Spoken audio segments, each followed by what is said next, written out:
Mais vient toujours ce terrible moment sur le chemin, en pleine nuit,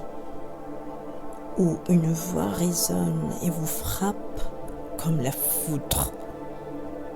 Et elle vous révèle ou vous rappelle que la volonté ne suffit pas, que le talent ne suffit pas, que l'ambition ne suffit pas, qu'avoir une belle plume ne suffit pas, qu'avoir beaucoup lu ne suffit pas, qu'être célèbre ne suffit pas, que posséder une vaste culture ne suffit pas, qu'être sage ne suffit pas, que l'engagement ne suffit pas, que la patience ne suffit pas,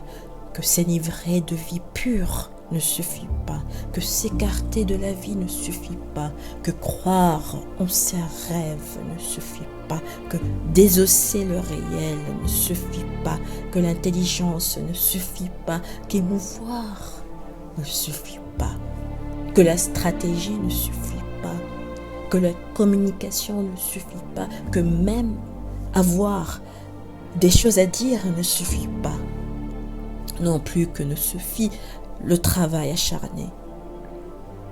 Et la voix dit encore que tout cela peut être et est souvent une condition, un avantage, un attribut, une force certes, mais la voix ajoute aussitôt qu'essentiellement aucune de ces qualités ne suffit jamais lorsqu'il est question de littérature, puisque écrire exige toujours autre chose, autre chose, autre chose. Puis la voix se tait et vous laisse dans la solitude, sur le chemin, avec l'écho d'autre chose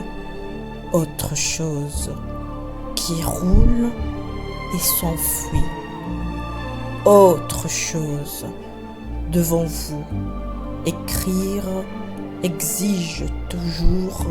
autre chose dans cette nuit sans certitude d'aube.